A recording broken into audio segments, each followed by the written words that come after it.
The bullet that killed Eleanor's father didn't miss her by much, and the men who fired it made sure she understood that her life now belonged to them along with everything her father owned. She was 21 years old that morning in July of 1876, standing in the dusty yard of their small ranch outside Deadwood, South Dakota, watching strangers rifle through her home while her father's body cooled in the summer heat. "Get your things, girl," the leader said, a lean man with a scar running from his left eye to his jaw. "You're coming with us to town. You'll work off your daddy's debts at the saloon." Eleanor didn't cry. She had learned years ago that tears only made men meaner. Her father had been a hard man himself, quick with his fists and quicker with cruel words. She couldn't remember him ever calling her anything but stupid, worthless, or burden. When she was small, she had tried to please him, but nothing she did was ever good enough. By the time she was 15, she had stopped trying and simply learned to endure. Now he was dead, and these men were claiming she owed them something. She gathered what little she had: a few dresses, her mother's brush, a photograph of parents she barely remembered being kind, and climbed into the wagon without argument. Fighting would only make things worse. It always did. The saloon in Deadwood was called the Golden Nugget, and it smelled of stale whiskey, tobacco smoke, and unwashed bodies. The owner, a thick-necked man named Garrett who seemed to know the men who brought her, looked her over like she was a horse he was considering purchasing. "She'll do," he said. "Pretty enough. Quiet. That's good. The girls who talk back don't last long here." Eleanor served drinks that first night with shaking hands. The men who grabbed at her skirts and made crude comments were no different from the men who had killed her father, no different from her father himself. She learned to dodge hands, to keep her eyes down, to make herself as small and invisible as possible. A week passed, then two. The other women working at the Golden Nugget were worn down by life, their eyes empty of hope. They told her to do what Garrett said, to not cause trouble, to accept that this was her life now. Eleanor listened but said little. She had always been good at silence. It was mid-August when everything changed. Eleanor was sweeping the boardwalk outside the saloon early one morning when she saw him, the largest man she had ever encountered, walking down the main street of Deadwood with a pack on his back that would have broken a normal man's spine. He stood well over 6 feet tall, with shoulders so broad they blocked the sun, and arms thick with muscle that showed beneath his worn buckskin shirt. His hair was dark brown and hung past his shoulders, and a full beard covered the lower half of his face. He moved with the easy confidence of someone who had never feared another human being. Eleanor stared for just a moment too long, and the man's eyes, a striking pale blue, met hers. She looked away quickly, her heart racing for reasons she didn't understand, and hurried back inside. "That's Hawthorne Findlay," one of the other girls, Martha, said when Eleanor asked. "Mountain man. Comes down from the hills maybe twice a year to trade furs and stock up on supplies. Keeps to himself mostly. Never causes trouble, never drinks too much, never goes upstairs with any of us girls." Martha shrugged. Strange one, but harmless enough. Eleanor thought about those blue eyes for the rest of the day. There had been something in them, something she couldn't name. Not the cold assessment of Garrett, not the cruel calculation of the men who had killed her father, not the empty lust of the saloon customers. Something else entirely. That evening, Hawthorne Findlay came into the Golden Nugget. He moved carefully, as if aware that his size could be intimidating, and took a seat at a corner table away from the other patrons. When Eleanor approached to take his order, her hands were steadier than usual. "Whiskey," he said, and his voice was deep and quiet. "And whatever food the kitchen has tonight." She brought him the drink and a plate of beef stew with bread. When she set them down, he looked up at her and said, "Thank you kindly, miss." Eleanor froze. She waited for the rest, the crude comment, the grabbing hand, the leer. But Hawthorne simply picked up his spoon and began to eat, as if thanking someone for their service was the most natural thing in the world. She retreated quickly, confused and off balance. Men didn't thank her. They ordered, demanded, took. They certainly didn't say kindly or call her miss in that respectful tone. Hawthorne ate his meal slowly, paid Garrett, and left without incident. Eleanor found herself disappointed when he walked out the door, which made no sense at all. He came back the next night, and the night after that. Always the same corner table, always the same quiet courtesy. On the fourth night, as Eleanor set down his whiskey, he spoke again. "You're new here," he said. It wasn't a question. "Yes, sir." Eleanor's voice came out barely above a whisper. She wasn't used to actual conversation. "This the life you chose?" The question was so unexpected that Eleanor looked at him directly for the first time. His blue eyes were steady on her face, and there was no judgment in them, only genuine curiosity. "No, sir," she said honestly, "but it's the life I have now." Something shifted in his expression, a tightening around his eyes, a slight downturn of his mouth beneath the beard. "That's a hard thing," he said quietly. "I'm sorry for it."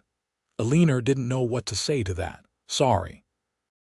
Men didn't apologize to her, especially not for things that weren't their fault. She mumbled something incoherent and fled to the kitchen, her heart pounding. Martha cornered her there. "What did Hawthorne say to you? You look like you've seen a ghost."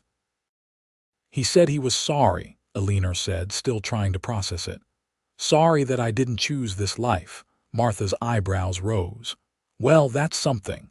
He's a strange one, like I said, but decent. There are worse men you could catch the eye of." "I didn't catch his eye," Eleanor protested. "He was just being polite." But the next night Hawthorne asked her name. "Eleanor," she told him. "Eleanor Jensen." "Eleanor," he repeated, as if testing how it sounded. "That's a fine name. I'm Hawthorne Findlay, though I suppose Martha or one of the others already told you that." A tiny smile tugged at Eleanor's lips despite herself. "They might have mentioned it, Mr. Findlay." "Hawthorne," he corrected gently. "Mr. Findlay was my father, and he's been dead these 20 years. Eleanor nodded and turned to go, but his voice stopped her. "Eleanor." She looked back. "You have a nice smile. You should use it more often." She felt heat rise in her cheeks and hurried away, but the blush wasn't from shame or anger. It was something else entirely, something warm and unfamiliar that settled in her chest and stayed there for the rest of the night. The pattern continued for 2 weeks. Hawthorne came to the Golden Nugget every evening, ordered his simple meal, and spoke to Eleanor in that quiet, respectful way that made her feel like a person rather than a possession. He never touched her, never made inappropriate comments, never demanded anything of her. He simply talked, and more surprisingly, he listened. Eleanor found herself telling him things she had never told anyone. About her father's cruelty, about the men who had killed him and brought her here, about feeling trapped and hopeless. Hawthorne listened to it all without interrupting, his blue eyes steady and calm. "No one should treat you that way," he said when she finished telling him about her father. "A man's supposed to protect his children, not hurt them. I'm sorry he failed you." "It was a long time ago," Eleanor said, though her father had only been dead a month. "Pain doesn't care about time," Hawthorne said quietly. "It sits in you until you find a way to let it out." Eleanor didn't know what to do with his kindness. She didn't trust it at first, kept waiting for the other shoe to drop, for Hawthorne to reveal his true nature like every other man she had known. But the days passed, and he remained nothing but gentle and respectful. "Why are you so kind to me?" she finally asked one night when the saloon was nearly empty. It was late, and she was tired, and the question slipped out before she could stop it. Hawthorne set down his coffee cup and looked at her thoughtfully. "Why wouldn't I be?" Because men aren't, Eleanor said bluntly. They just aren't. His expression darkened. Then you've known the wrong men, Eleanor, and I'm sorry for that too. Stop apologizing, she said, frustrated. You didn't do anything wrong. Maybe not, Hawthorne agreed, but someone should apologize to you, and it seems like no one else is going to. Eleanor felt something crack inside her chest, some wall she had built years ago to protect herself. She turned away quickly before he could see the tears in her eyes. That night, Garrett cornered her in the back hallway. He smelled of whiskey and sweat, and his hand was rough on her arm. "That mountain man," he said. "What does he talk to you about every night?"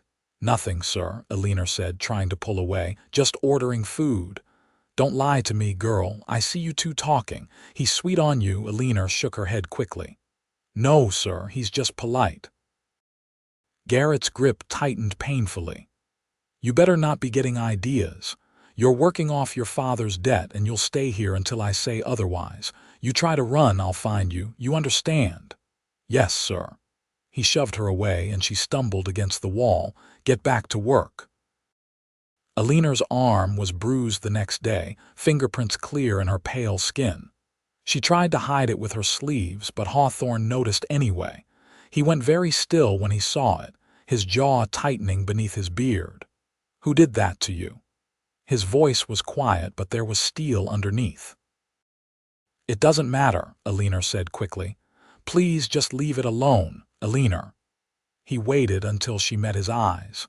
"Who, Garrett?" she whispered. "But please don't say anything. It'll only make things worse for me." Hawthorne was silent for a long moment, and Eleanor could see him struggling with something internal. Finally, he nodded slowly. "All right, but I don't like it." "I don't like it either," Eleanor said with a bitter laugh. "But I don't have a choice." "Everyone has choices," Hawthorne said. "Some are just harder than others." That night, after the saloon closed, Eleanor lay in the tiny room she shared with two other women and thought about choices. What choices did she have? She had no money, no family, nowhere to go. Garrett had made it clear what would happen if she tried to leave. She was trapped, plain and simple. But for the first time in her life, she wondered if being trapped was something she had to accept. Hawthorne had planted a seed of something dangerous in her mind. Hope. 3 days later, Hawthorne made her an offer that changed everything. It was late afternoon, and the saloon was quiet. Eleanor was wiping down tables when Hawthorne came in earlier than usual. He looked nervous, which was strange for a man who seemed unshakable. "Eleanor," he said, "can you spare a moment?" She glanced toward the bar where Garrett was counting money, then nodded and followed Hawthorne to his usual corner table. He gestured for her to sit, which was shocking in itself. The help didn't sit with customers. "I've been thinking," Hawthorne said, turning his coffee cup around in his large hands, "about your situation here, about Garrett and that debt he claims you owe." Eleanor's heart began to race. "What about it? How much is it?" "I don't know," Eleanor admitted. "He's never told me exactly." "Just that I'm working it off." Hawthorne's jaw tightened again. "That's convenient for him. Means you'll be working it off forever, I expect." Eleanor had suspected the same thing, but had never let herself think about it directly. Hearing Hawthorne say it out loud made it real and terrifying. "I could pay it," Hawthorne said quietly. "Whatever the amount is, I could pay it and get you free of this place." Eleanor stared at him. "Why would you do that?" "Because it's wrong, you being trapped here. Because you deserve better than this." He paused, then added carefully, "And because I'd like the chance to know you better, outside these walls, without Garrett hovering over everything." "You don't know me," Eleanor whispered. "I know enough," Hawthorne said. "I know you're strong and brave and kind despite everything life's thrown at you. I know you deserve to hear gentle words instead of cruel ones, to be treated with respect instead of like property. I know that when you smile, which isn't often enough, it lights up the whole room." Eleanor couldn't breathe. No one had ever said anything like that to her. She didn't know whether to believe him or to run. "I'm not asking anything in return," Hawthorne continued. "You'd be free to do as you please, go wherever you want. But I'd like to offer you a place to stay, up in the mountains where I have a cabin. It's simple and rough, but it's safe and it's peaceful.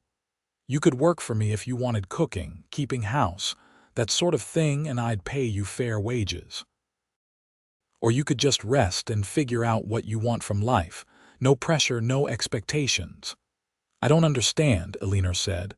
"Why would you do this for a stranger?" Hawthorne was quiet for a moment, his blue eyes serious. "My mother was trapped by my father," he said finally. "He wasn't a bad man, but he wasn't a kind one either, and she had no way to leave. I watched her wilt like a flower without sun, watched the light go out of her eyes year by year. When she died, I swore I'd never let another woman suffer that way if I could help it. And you, Eleanor, you're starting to have that same look she did, like you're disappearing inside yourself." Eleanor felt tears prick her eyes. "Garrett won't let me go. He'll say I owe him thousands." "Let me worry about Garrett," Hawthorne said. "I've dealt with men like him before. The question is, do you want to leave? Because I won't push you into anything you're not ready for." Did she want to leave? It was the easiest question anyone had ever asked her. "Yes," Eleanor breathed.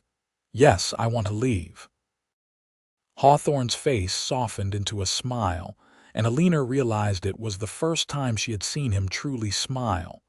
It transformed his rugged features, made him look younger and less forbidding. "Then pack your things tonight," he said. "I'll talk to Garrett in the morning." Eleanor didn't sleep that night. She lay awake, alternating between hope and terror. What if Garrett refused? What if he hurt Hawthorne? What if this was all some kind of trick and Hawthorne wanted something from her that she couldn't give? But in the morning, when she came downstairs with her small bag packed, Hawthorne was already there, talking to Garrett at the bar. She couldn't hear what was being said, but she saw Hawthorne count out a stack of bills, more money than Eleanor had ever seen in one place, and slide it across the bar. Garrett counted it twice, his face hard, then shoved it in his pocket. "She's free to go," Garrett said loudly. "Debts paid in full." Hawthorne turned to Eleanor and held out his hand. "Ready?" Eleanor crossed the room on shaking legs and took his hand. His palm was rough and calloused, but his grip was gentle.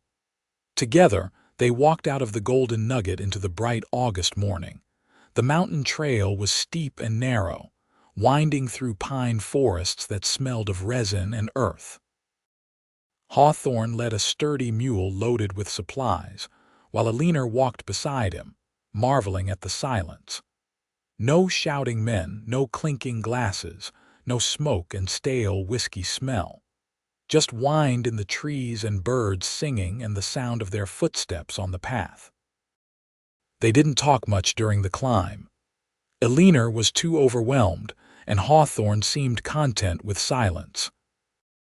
But every so often, he would point out something: a hawk circling overhead, wildflowers growing beside the trail, a deer watching them from the shadows, and Eleanor would look where he indicated and feel something inside her unfurl just a little bit more. The cabin appeared as the sun was beginning to set. It was simple, just one large room with a sleeping loft, but it was solid and well built. A stone fireplace dominated one wall, and windows looked out over a valley that took Eleanor's breath away. "It's not fancy," Hawthorne said, setting down the packs, "but it's home." "It's beautiful," Eleanor whispered. Hawthorne looked pleased. "I'll sleep outside for now," he said. "Give you privacy. There's plenty of firewood stacked on the porch, and I'll show you where the creek is so you can fetch water in the morning." "You don't have to sleep outside," Eleanor said. "It's your home. You need to feel safe," Hawthorne said simply. "And you won't, not yet, with me around at night." "I can wait." That casual consideration nearly undid Eleanor. She turned away quickly, blinking back tears. "Thank you," she managed. "No thanks needed," Hawthorne said. "Now, let me show you around before we lose the light." The next few days passed in a blur of new experiences.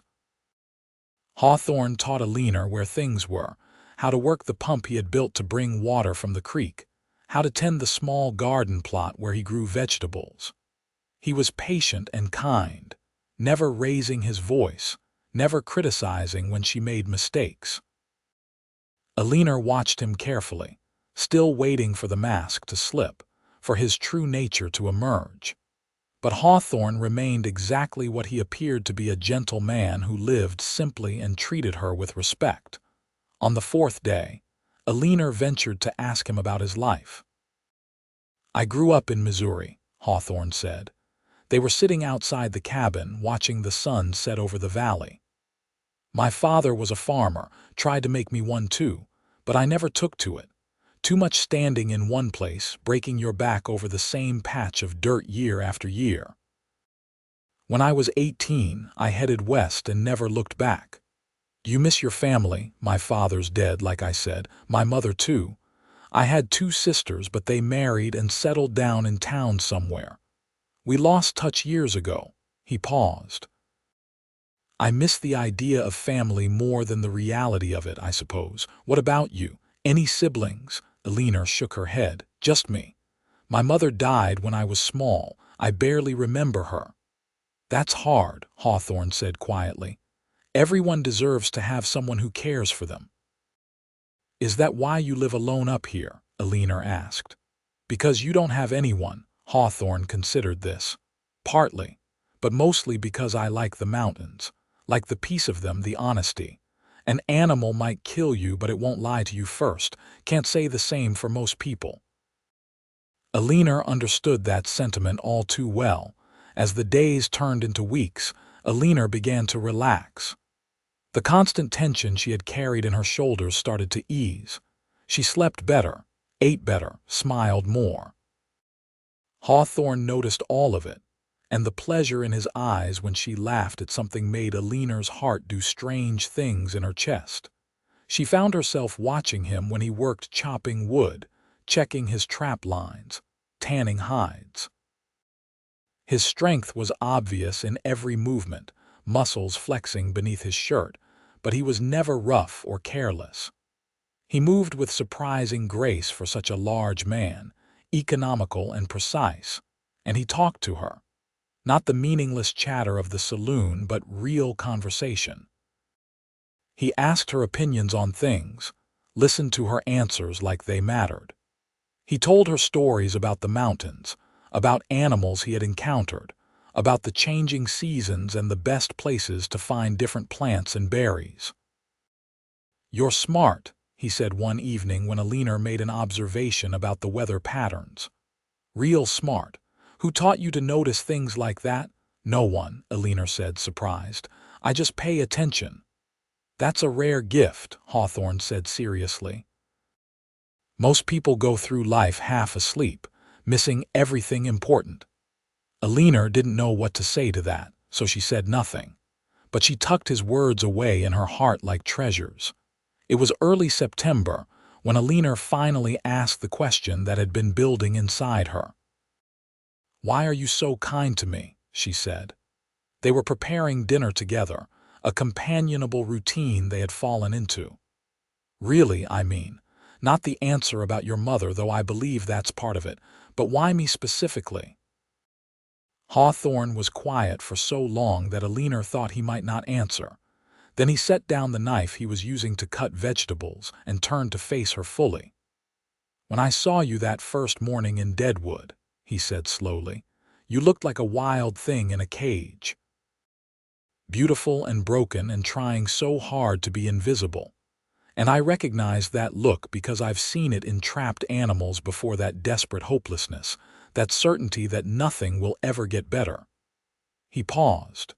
"It struck me hard, seeing that in a woman's eyes, in your eyes. And I thought, if there's anything I can do to help, even just showing her that not all men are cruel, then I should do it." "You felt sorry for me," Eleanor said, trying to keep the hurt out of her voice. No, Hawthorne said firmly. Pity is looking down on someone and thinking they're less than you. I never thought that. I thought you were a survivor, someone who had been through hell and come out the other side still fighting. I admired you, Eleanor, still do. Eleanor's throat tightened. I wasn't fighting. I was just enduring. Sometimes enduring is the bravest thing you can do, Hawthorne said quietly. Sometimes staying alive when everything tells you to give up is the biggest fight there is. Eleanor turned away, overwhelmed. I don't know how to believe the things you say. Every man I've ever known has told me I'm worthless, stupid, a burden. My father said it, the men in the saloon said it, Garrett said it. But you say the opposite and I want to believe you, but I don't know how. She felt Hawthorne move closer, though he didn't touch her. They lied to you, he said, his deep voice gentle but absolutely certain. Every single one of them lied, Eleanor. You're none of those things. You're strong and brave and intelligent and kind. You deserve to be treated with respect, to be spoken to gently, to be valued for who you are. And I'll keep telling you that every day until you believe it. Eleanor turned back to him, tears streaming down her face. Why? Because it's true, Hawthorne said simply, and because you deserve to hear it. Eleanor didn't know she was going to hug him until she was already doing it, throwing her arms around his broad chest and burying her face against his shoulder. She felt him stiffen in surprise. Then his arms came around her carefully, holding her with a gentleness that contradicted his size. It's all right, he murmured. You're safe now. I've got you. Eleanor cried then, really cried for the first time since her father died, maybe for the first time in years. She cried for the little girl who had never been protected, for the young woman who had been treated like property, for all the lost years and cruel words and casual violence.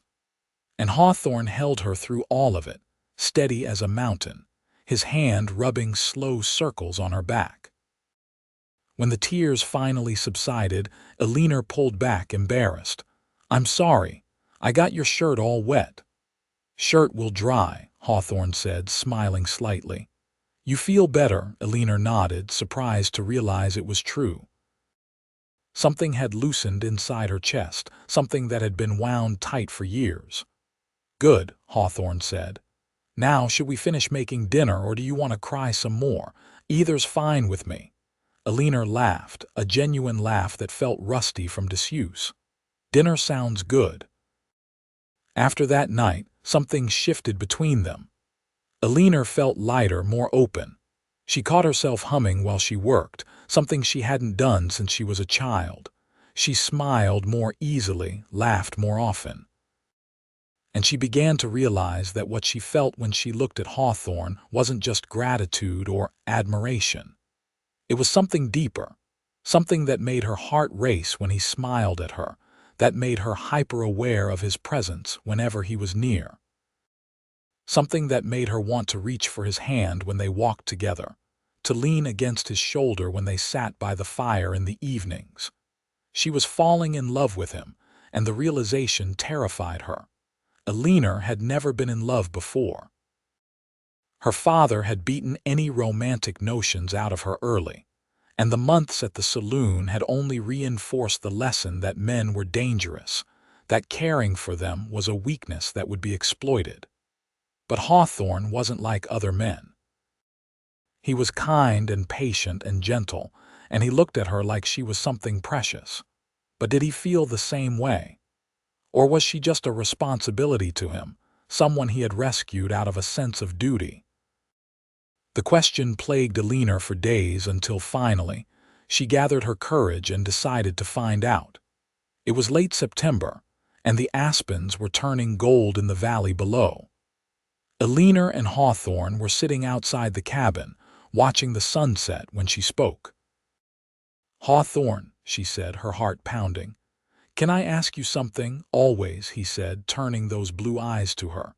You ever think about the future, about having a family, settling down properly? Hawthorne was quiet for a moment. I used to, he said slowly, when I was younger. But I spent so many years alone up here I figured that ship had sailed. Why do you ask? Eleanor took a deep breath. Because I think about it, about the future. And when I do, you're in it. She saw his eyes widen, saw the surprise and something else, something warm and hopeful flash across his face. Eleanor, he said carefully, are you saying what I think you're saying? I don't know what you think I'm saying, Eleanor said, her courage wavering. I'm just saying that being here with you, it's the first time I've felt safe and happy in my whole life. And I don't want it to end. I don't want to just be someone you rescued or someone working off a debt. I want to be more than that. Hawthorne reached out slowly, giving her time to pull away if she wanted, and took her hand in his much larger one. You already are more than that, he said, his voice rough with emotion. You're the best thing that's happened to me in years, Eleanor. I wake up every morning grateful you're here, and I go to sleep every night hoping you'll still be here in the morning. I love you. Have loved you since those nights in the saloon when you smiled at me despite everything you were going through. I just didn't think someone like you could ever care for someone like me. Eleanor stared at him. Someone like you, you're the best man I've ever known. I'm a rough mountain man who lives in a cabin with no neighbors for miles, Hawthorne said. I don't have much education, I don't have fancy things, and half the time I'm covered in dirt or animal blood. You deserve someone better. I don't want someone better, Eleanor said fiercely. I want you. I want your kindness and your gentle words and the way you make me feel like I matter. I want to wake up every morning and see your face. I want to grow old with you in this cabin in these mountains. I want everything, Hawthorne, if you'll have me. Hawthorne's face transformed with joy. He raised her hand to his lips and kissed her knuckles softly. I'll have you, he said. For as long as you'll let me, forever if you're willing. Forever sounds good, Eleanor whispered. Hawthorne cupped her face with his free hand, his palm rough but gentle against her cheek. Can I kiss you, please? Eleanor breathed. He leaned in slowly, carefully, and pressed his lips to hers. The kiss was soft and sweet, full of tenderness and promise. Eleanor felt something click into place inside her, like she had been incomplete her whole life and was only now becoming whole. When they pulled apart, both of them were smiling. I never thought I could be this happy, Eleanor said. Neither did I, Hawthorne admitted. But here we are. Here we are, Eleanor echoed. They were married in October in a small ceremony in Deadwood. Eleanor wore a simple blue dress that Hawthorne bought for her, and he wore clean buckskins and had trimmed his beard. The preacher married them in his small church with only a few strangers as witnesses, but Eleanor didn't care. She looked into Hawthorne's blue eyes as she said her vows and knew that this was right, that this was what she had been searching for her whole life without knowing it. I promise to be kind to you always, Hawthorne said when it was his turn. To speak to you gently, to protect you, to love you for all my days. You'll never have to doubt your worth again, Eleanor, because I'll spend the rest of my life showing you how precious you are. Eleanor cried happy tears as she said her own vows. I promise to trust you, to believe you when you tell me I'm valued, to build a life with you in the mountains. You saved me, Hawthorne, and I'll spend the rest of my life being grateful for that, and showing you that I'm worthy of being saved. You were always worthy, Hawthorne said fiercely. Always. The preacher pronounced them husband and wife, and Hawthorne kissed her with a passion that made Eleanor's knees weak. They spent their wedding night at a small hotel in Deadwood, in a clean room with a real bed. Hawthorne was so gentle with Eleanor, so patient, that she cried again from the sheer tenderness of it. I've got you, he murmured against her hair afterward, holding her close. Always, Eleanor, always. I know, she whispered. And the miracle was she did know. She believed him. They returned to the cabin the next day, and life settled into a comfortable rhythm. Eleanor kept house, cooked meals, and tended the garden. Hawthorne hunted and trapped, checking his lines and bringing home meat and furs. In the evenings, they sat by the fire, talking or reading from the few books Hawthorne owned. On cold nights, they curled up together in the bed Hawthorne had built, and Eleanor marveled at how safe she felt wrapped in his strong arms. Winter came early that year, with snow falling in thick white curtains that buried the cabin up to the windows. Eleanor had been nervous about the isolation, about being snowed in for months with only Hawthorne for company. But she discovered that being alone with her husband was the opposite of lonely. They told each other stories to pass the long winter nights. Hawthorne talked about his years in the mountains, about close calls with bears and mountain lions, about winter storms that nearly killed him.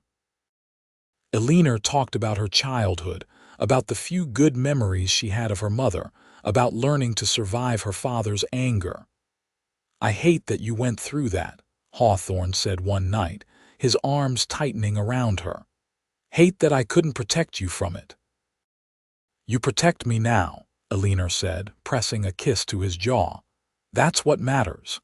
In late January, Eleanor realized she was pregnant. She told Hawthorne on a cold morning when the sun was just rising over the mountains. "I'm going to have a baby," she said, watching his face carefully.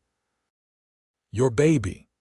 Hawthorne's expression went through several shifts: shock, joy, fear, and then a fierce protectiveness that made Eleanor's heart swell. "A baby," he repeated, his voice awed. He placed a large hand carefully on her still flat belly. "Our baby." "Are you happy?" Eleanor asked. "Happy doesn't cover it," Hawthorne said, his eyes bright with unshed tears. "I'm terrified and thrilled and so grateful I can hardly stand it. We're going to have a family, Eleanor. A real family." "A family where children are protected and loved," Eleanor said firmly. "Where no one raises their voice or their hand in anger." "Absolutely," Hawthorne agreed immediately. "Our children will know nothing but love and safety. I swear it." Eleanor believed him. That was the miracle of their life together. She had learned to believe in good things again. The pregnancy was difficult at times, especially when spring came and Eleanor was too nauseous to keep much food down. Hawthorne fretted over her constantly, making her rest, bringing her water, cooking bland foods that she could tolerate. "You don't have to hover," Eleanor said, but she was touched by his concern. "I want to take care of you," Hawthorne said simply. "Let me." By summer, Eleanor's belly was round and heavy, and Hawthorne talked to it every night, his deep voice gentle as he told their unborn child stories. "You're going to love it here," he said, his hand splayed across Eleanor's stomach. "The mountains are beautiful, and your mother is brave and strong, and I'm going to teach you everything I know about surviving out here. And we're going to love you so much, little one. So very much." Eleanor ran her fingers through his long hair, her heart full to bursting. This life was more than she had ever dreamed possible. The baby came in late August, nearly a year after Eleanor had first left Deadwood. It was a long, hard labor, and there were moments when Eleanor thought she might not survive it. But Hawthorne was there the whole time, holding her hand, whispering encouragement, refusing to leave her side. "You're so strong," he told her. "You can do this, Eleanor, just a little longer." When the baby finally came, a healthy boy with a strong set of lungs, Eleanor collapsed back against the pillows, exhausted and elated. "A son," Hawthorne said, his voice choked with emotion as he held the tiny infant. "We have a son." "What should we name him?" Eleanor asked. Hawthorne looked down at the baby in his arms, then back at Eleanor. "What about Samuel? It was my grandfather's name. He was a good man, gentle and kind. I'd be honored to have a son named after him." "Samuel Findlay," Eleanor tested. "I like it, it's strong." "Like his mother," Hawthorne said, leaning down to kiss her forehead. "Thank you, Eleanor, thank you for this gift." "Thank you for giving me a life worth living," Eleanor replied, "for teaching me that I'm worth something." "You're worth everything," Hawthorne said fiercely. "Everything, Eleanor. Don't ever forget that." Samuel was a happy baby, easy-tempered and curious. He had his father's blue eyes and his mother's delicate features, and both parents were completely besotted with him. Hawthorne was an attentive father, taking Samuel on his rounds as soon as the baby was old enough, carrying him in a sling against his broad chest. He talked to Samuel constantly, pointing out animals and plants, explaining how to read the weather and track game. "He's too young to understand any of that," Eleanor said, amused when Samuel was only 6 months old. "He's never too young to learn," Hawthorne countered. "Besides, he likes the sound of my voice. Don't you, little man?" Samuel gurgled happily in response, and Hawthorne looked absurdly pleased. Eleanor watched her husband with their son and felt her heart grow even fuller. This was what family should be: protection and love, gentle words and careful touches. This was what she had needed as a child and never received. But her son would never know that kind of pain. He would grow up secure in the knowledge that he was loved and valued. The years passed peacefully. Samuel grew into a sturdy toddler, then a curious child who followed his father everywhere. Eleanor gave birth to 2 more children, a daughter they named Mary, and another son they called Thomas. The cabin was expanded to accommodate the growing family, with a separate bedroom added for the children. Life was simple but good. Hawthorne continued to trap and hunt, selling his furs in Deadwood twice a year. Eleanor kept house, raised the children, and maintained the garden that had grown to provide most of their vegetables. The children were healthy and happy, and the love between Eleanor and Hawthorne only deepened with time. "You ever regret it?" Eleanor asked one night when the children were asleep. "Living up here, so isolated, never having much money or contact with other people." "Not for a single moment," Hawthorne said immediately. He pulled her closer against his side. "This is the life I chose, and it's even better than I imagined it could be because I have you and our children. What about you? Do you regret leaving Deadwood, giving up the possibility of an easier life in town?" Eleanor laughed softly. "That was never going to be an easy life, and you know it." "But no, I don't regret anything. You gave me everything I never knew I needed: safety, love, a family. You taught me that I was worth caring for. I'll never regret that." "You taught me some things too," Hawthorne said.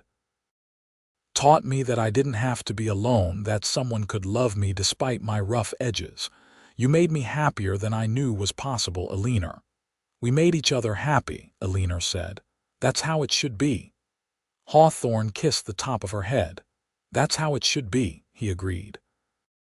Samuel was 10, Mary was 7, and Thomas was 5 when Eleanor saw Garrett again. They had come down to Deadwood for supplies, the whole family making the trip together. It was a rare treat, and the children were excited to see the town with all its noise and activity. Eleanor was coming out of the general store when she nearly collided with a man on the boardwalk. She looked up to apologize and froze when she recognized Garrett's face. He looked older, meaner, if that was possible. His eyes narrowed when he recognized her. "Well, well," he said. "The little saloon girl who thought she was too good for us. Heard you ran off with that mountain man." "I didn't run off," Eleanor said, her voice steadier than she felt. "My debt was paid and I left. There's a difference." "You cost me good money," Garrett growled. "Prettiest girl I had, and he took you away." Eleanor felt Hawthorne's presence behind her before she saw him. He moved to stand beside her, one hand resting protectively on her back. He didn't say anything, just looked at Garrett with a calm, steady gaze that somehow conveyed more threat than any shouted words could have. Garrett took a step back. "Didn't mean nothing by it," he muttered. "Just making conversation." "Then make it with someone else," Hawthorne said. his deep voice quiet but firm. "My wife and I have business to attend to." Garrett's eyes widened slightly at the word wife, then he turned and walked away quickly. Eleanor let out a breath she hadn't realized she was holding. "Thank you." "Always," Hawthorne said. He cupped her face gently. "You all right?" "I am now," Eleanor said. "It was just a shock seeing him again." "He can't hurt you anymore," Hawthorne said. "I won't let him." "I know," Eleanor said, and she did know. With Hawthorne beside her, she was safe. They finished their shopping and headed back up the mountain, the children chattering excitedly about all the things they had seen in town. Eleanor rode beside Hawthorne on the wagon, her hand in his, and thought about how different her life was from that day 5 years ago when Hawthorne had first walked into the Golden Nugget. She had been broken then, convinced that she was worthless, that the cruel words men had spoken to her all her life were true. But Hawthorne had shown her differently. With patience and gentleness, with kind words spoken again and again until she finally believed them. He had healed something inside her that she hadn't even known was damaged. He had taught her that she deserved to be loved, that she was strong and brave and valuable. And in doing so, he had given her not just a new life, but a new understanding of who she was and what she was worth. "What are you thinking about?" Hawthorne asked, noticing her thoughtful expression. "About how lucky I am," Eleanor said. "About how you changed my life." "You changed mine too," Hawthorne said. "Made it better in every way." "We changed each other," Eleanor said. "That's how love works, I think. We make each other better." Hawthorne smiled, that warm, gentle smile that still made Eleanor's heart flutter after all these years. "That's exactly how love works." The children grew and thrived. Samuel developed his father's size and strength, though he had his mother's gentle nature. Mary was bright and curious, always asking questions about everything. Thomas was the wild one, fearless and energetic, keeping both parents on their toes. Hawthorne taught the boys to hunt and trap, to track animals and read the land. Eleanor taught Mary to cook and sew, to identify useful plants and make medicines. But both parents taught all the children the most important lessons: to be kind, to be respectful, to value themselves and others. "You're so patient with them," Eleanor said one evening, watching Hawthorne explain something to Thomas for the 3rd time without a trace of irritation. "Why wouldn't I be?" Hawthorne asked, genuinely puzzled. "Not all fathers are," Eleanor said quietly, thinking of her own childhood. Hawthorne set down the piece of leather he was working on and pulled Eleanor into his lap. "I'm not all fathers," he said firmly, "and our children are precious. They deserve patience and kindness, just like you did when you were young, just like everyone does." "How did you get so wise?" Eleanor asked, resting her head on his shoulder. "I'm not wise," Hawthorne said. "I just know what it's like to be hurt, and I know what it's like to be loved. And I choose love every time. It's that simple." But it wasn't simple, Eleanor thought. It was extraordinary. The capacity for gentleness in such a strong man, the deliberate choice to be kind when the world had given him every excuse not to be, that was remarkable. Years continued to pass in their mountain home. The children became teenagers, then young adults. Samuel fell in love with a girl from Deadwood and married her, bringing her up to the mountains to live nearby. Mary became a teacher, going to town during the school year but always coming home for summers. Thomas decided to become a trapper like his father, learning the trade with dedication and skill. Eleanor and Hawthorne grew older together, their hair turning gray, their bodies slowing down. But the love between them never dimmed. If anything, it grew stronger, deepened by years of shared experiences and mutual respect. "You remember the first time you came into the saloon?" Eleanor asked one evening. They were sitting on the porch of their cabin, watching the sunset, just as they had done countless times over the years. They were both in their 50s now, their children grown and independent. "Of course I do," Hawthorne said. "You looked so scared, so small. I wanted to protect you from the first moment I saw you." "I didn't trust you," Eleanor admitted. "I kept waiting for you to show your true colors, to be like all the other men I had known." "But I wasn't," Hawthorne said. "No," Eleanor agreed. "You weren't. You were kind and patient, and you spoke to me gently even when I didn't believe your words. You kept saying I was strong and brave and valuable, and eventually, you said it enough times that I started to believe it." "You were always those things," Hawthorne said. "I just helped you see it."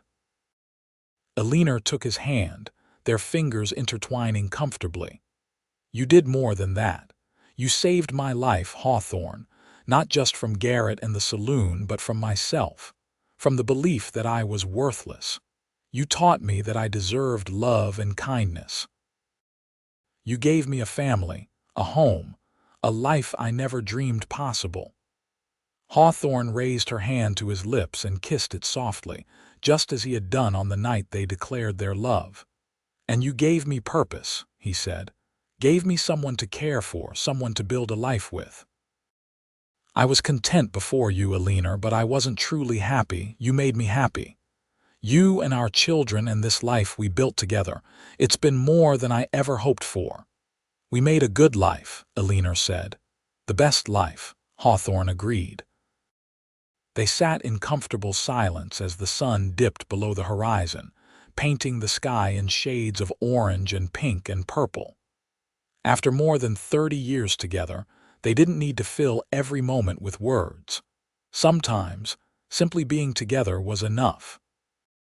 Eleanor thought about the frightened young woman she had been, trapped in a saloon and convinced that her life would never be anything more than suffering and servitude.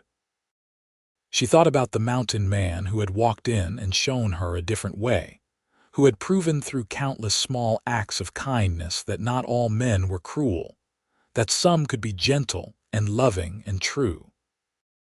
She thought about their children, now grown and making their own ways in the world, and about the grandchildren they were starting to have. Samuel and his wife had just welcomed their second child, a daughter named Eleanor after her grandmother. The knowledge that her name would carry on, that her granddaughter would grow up loved and protected, filled Eleanor with a fierce joy. "What are you thinking about?" Hawthorne asked, noticing her smile. "Everything," Eleanor said. "Our whole life together, how lucky I am, how much I love you." "I love you too," Hawthorne said. "Every single day, Eleanor, from that first moment in the saloon until this very second, I've loved you." "I know," Eleanor said, and she did know. She believed him completely, trusted in his love as fully as she trusted in the sunrise. That belief, that trust, was the greatest gift he had ever given her.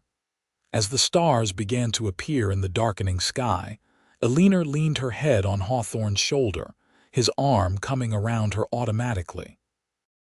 She thought about how strange and wonderful life was, how it could hurt you so deeply, and then heal you just as profoundly if you were lucky enough to find the right person. She had been so broken when Hawthorne found her, so convinced that she was unlovable and worthless.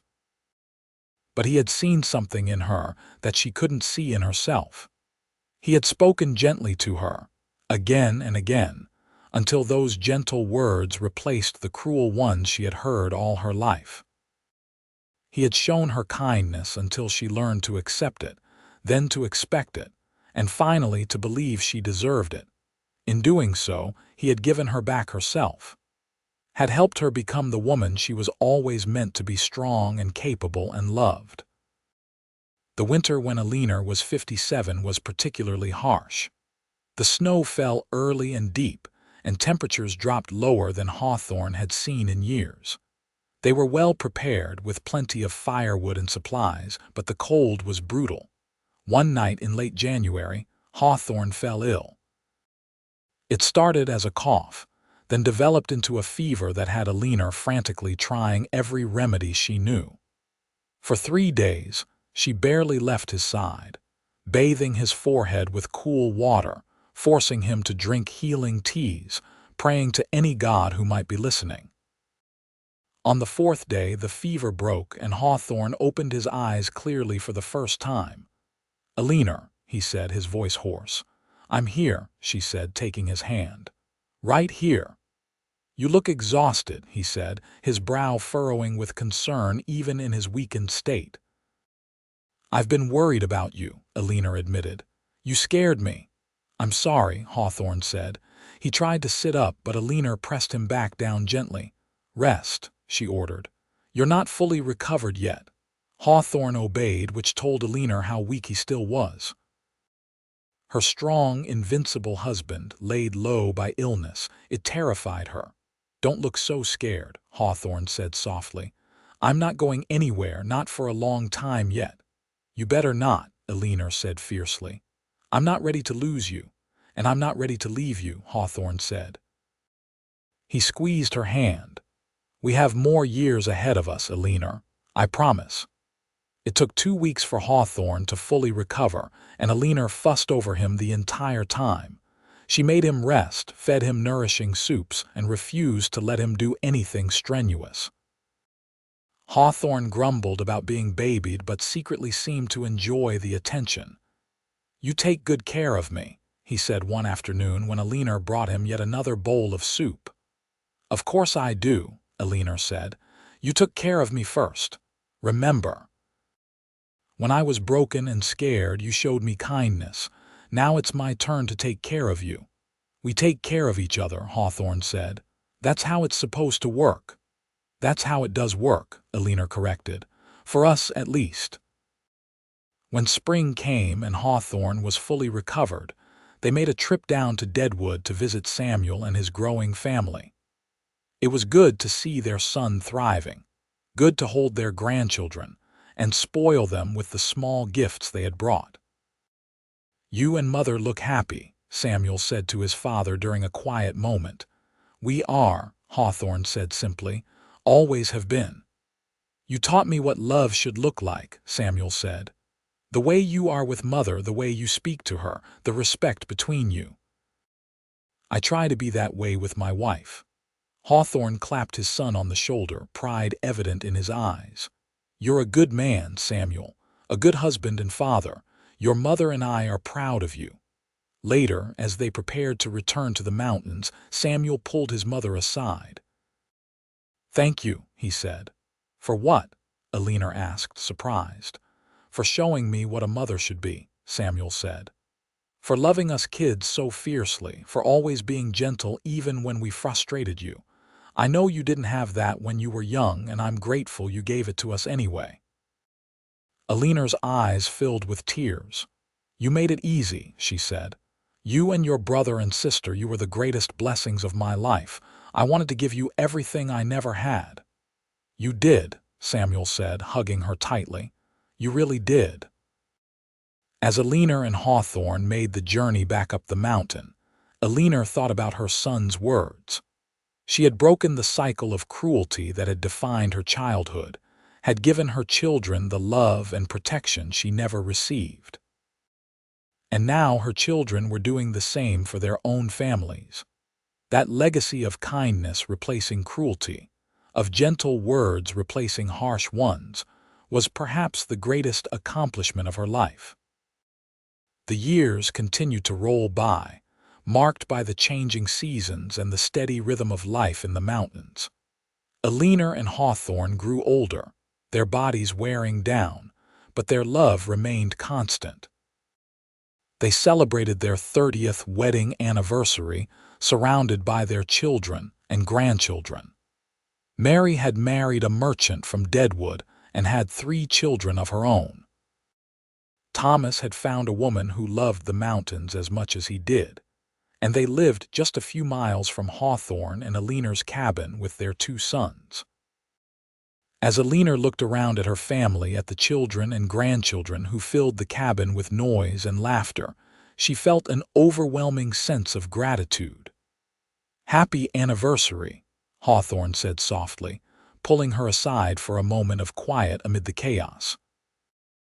Happy anniversary, Eleanor echoed. Thank you for these 30 years, for every moment of them. The pleasure has been entirely mine, Hawthorne said, his blue eyes warm. You're the best thing that ever happened to me, Eleanor, then, now, and always.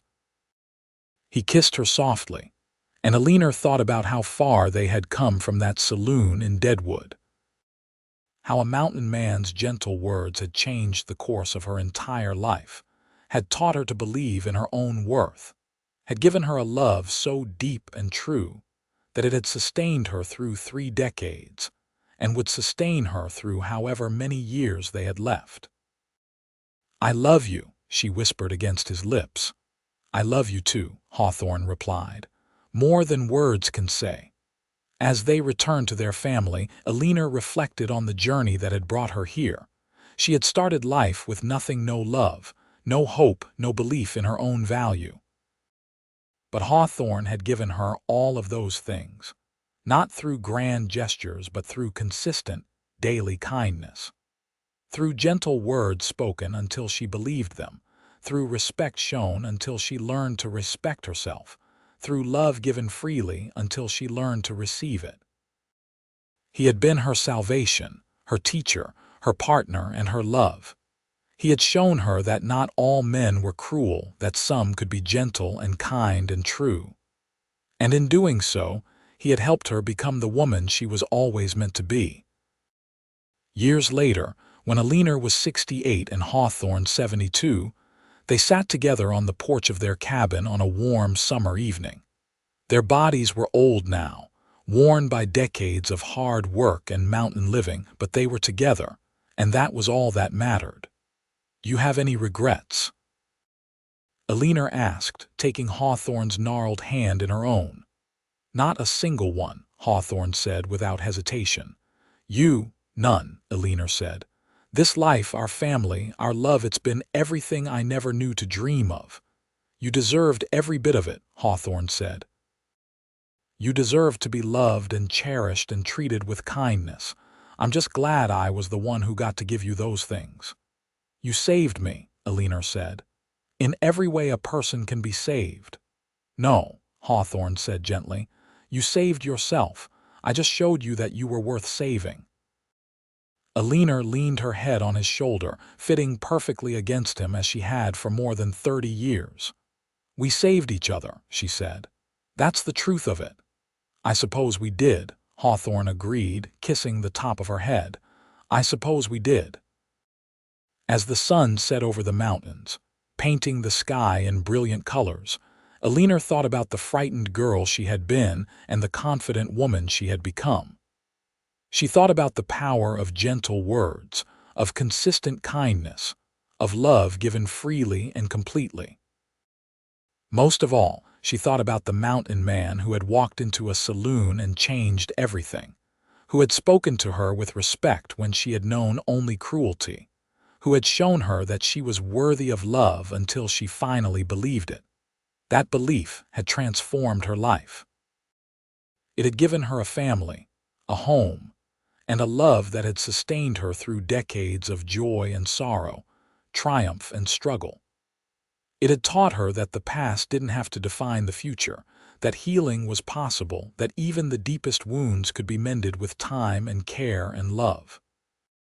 Hawthorne had given her all of that with his gentle words and his patient kindness. And she had spent every day since trying to give him the same in return, showing him that he was valued, that his love was appreciated, that the life they had built together was precious beyond measure. As darkness fell and the stars came out, Eleanor and Hawthorne sat together in comfortable silence, their hands intertwined, their hearts at peace. They had lived a good life together, a life built on mutual respect and deep love, a life that had defied Eleanor's darkest expectations and exceeded her wildest dreams. And as Eleanor drifted off to sleep that night, safe in Hawthorne's arms as she had been for more than 3 decades, she thought about how a single act of kindness could change everything. How gentle words, spoken again and again until they were believed, could heal even the deepest wounds. She thought about the power of love to transform and redeem, to give hope where there was none, to create light in the darkest places. And she gave thanks for the mountain man who had shown her all of that, who had loved her from the first moment he saw her, and never stopped. Hawthorne Findlay had taught Eleanor Jensen that she was worthy of love, and in doing so, he had given her the greatest gift one person could give another, the gift of believing in herself. That gift had shaped every day of their lives together, had influenced their children and their children's children. It had created a legacy of kindness and respect, of gentle words and patient love that would echo through generations. As Eleanor fell asleep, she smiled, secure in the knowledge that she was loved, valued, and cherished, that she had always been worthy, even when she couldn't see it herself, and that the mountain man sleeping beside her, his arms around her even in sleep, would be there when she woke. It was more than enough. It was everything. And so they lived out their days together in the mountains they loved, surrounded by the family they had created, sustained by a love that had proven strong enough to heal all wounds and overcome all obstacles.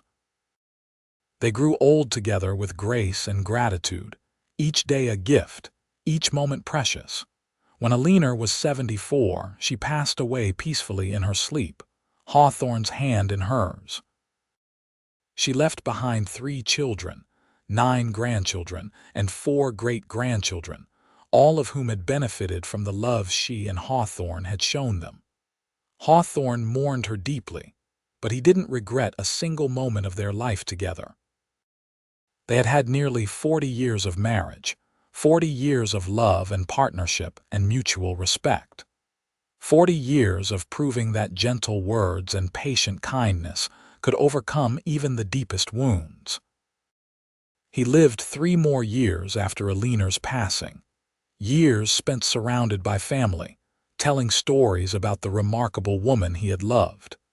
He told his grandchildren about how he had met their grandmother, about how broken she had been, and how strong she had become. He told them about the power of gentle words, of consistent kindness, of love given freely. When Hawthorne passed away at the age of 79, he was laid to rest beside Eleanor on a hill overlooking the valley they had loved. Their children erected a simple marker that read, Hawthorne Findlay and Eleanor Findlay, beloved parents and grandparents united in life, and in death their love was a light that never dimmed, and it was true. The love between Hawthorne and Eleanor had been a light, a beacon of hope that had guided not only their own lives, but the lives of everyone they touched. It had shown that healing was possible, that the past didn't have to dictate the future, that even the most broken person could learn to believe in their own worth with the right support and love. Their children and grandchildren carried that legacy forward, treating their own families with the same gentle respect and patient kindness that Hawthorne and Eleanor had shown them.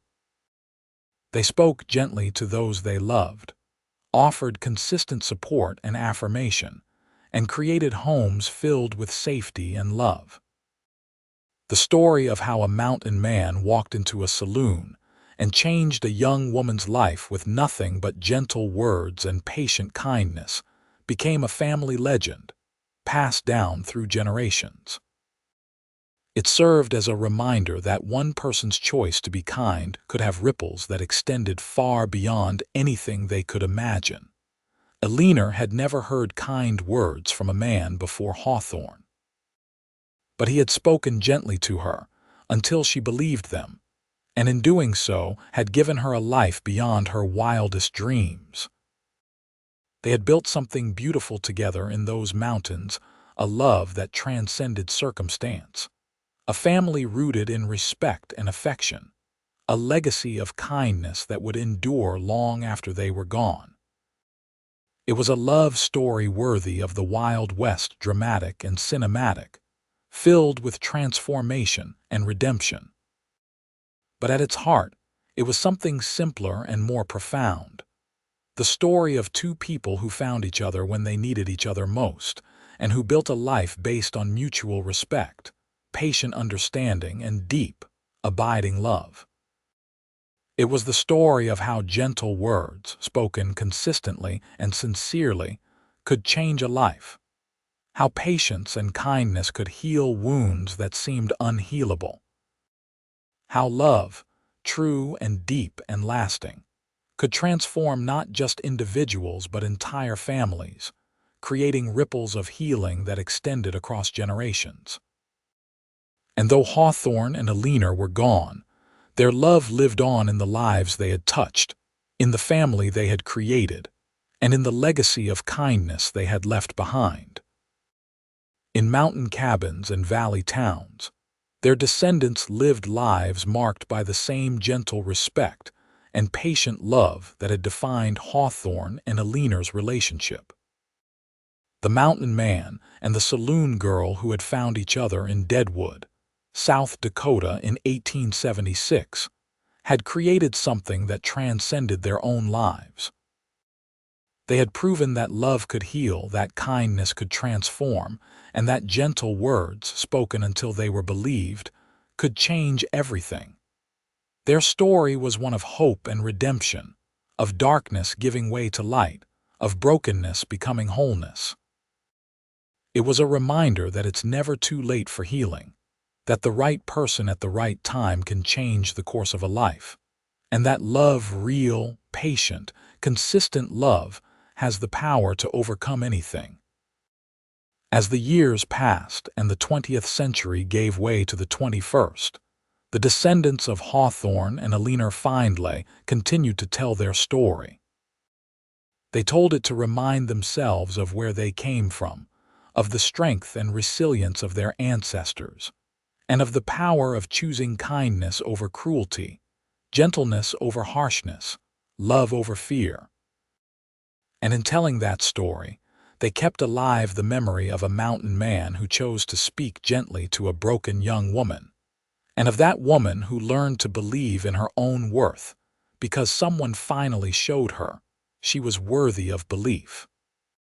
It was a love story for the ages, set against the backdrop of the Wild West, but its message was timeless, that every person deserves to hear kind words, to be treated with respect, to be loved for who they are. And that when we choose to offer those things to others, we have the power to change lives in ways we can scarcely imagine. Hawthorne and Eleanor's love had done exactly that. It had changed lives, healed wounds, and created a legacy of kindness that would endure for generations. And in the end, what more could anyone ask from a life lived together? They had loved deeply, lived fully, and left the world better than they found it.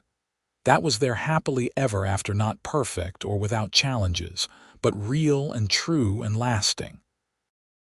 A love that had transformed two broken people into whole ones, that had created a family rooted in safety and affection, and that had proven, beyond any doubt, that gentle words spoken with sincere love have the power to change everything. Their story ended as all good stories should, with love triumphant, family gathered close, and the certain knowledge that what they had built together would endure long after they were gone. In the mountains of South Dakota, under the wide western sky, a mountain man and a saloon girl had found each other and built a love that would echo through eternity. It was, in every sense, a life well lived and a love well earned. And though Hawthorne and Eleanor were gone, their love remained a testament to the transformative power of gentleness, the healing potential of consistent kindness, and the enduring truth that every person, no matter how broken, is worthy of love. Their legacy lived on in every gentle word spoken, every act of kindness shown, every person who chose love over cruelty. And in that way, Hawthorne and Eleanor Findlay never truly died. They lived on in the hearts and actions of everyone they had touched, a reminder that one person's decision to be kind can change the world. That was their story, a fast-paced, heartfelt love story set in the Wild West, about a woman who had never heard kind words from a man until a mountain man spoke gently until she believed them. And in believing, she was transformed. In transforming, she helped transform others. And in that transformation, she found not just love, but herself. It was a story of redemption and hope, of darkness giving way to light, of two souls finding each other across the vast and often cruel landscape of the American frontier. It was a story that proved love could conquer all, that gentleness was strength, and that the right word spoken at the right time could change the course of a life. Most of all, it was a story about the enduring power of love, not the easy, shallow love of fairy tales, but the deep, abiding love that sustains through hardship and celebrates through joy, that heals wounds and builds futures, that transforms the broken into the whole. That was the love Hawthorne and Eleanor shared. That was the legacy they left behind. And that was the story that would be told and retold for generations, a reminder of what was possible when two people found each other and chose, every single day, to build something beautiful together. Their happily ever after was complete, their story told, their love eternal.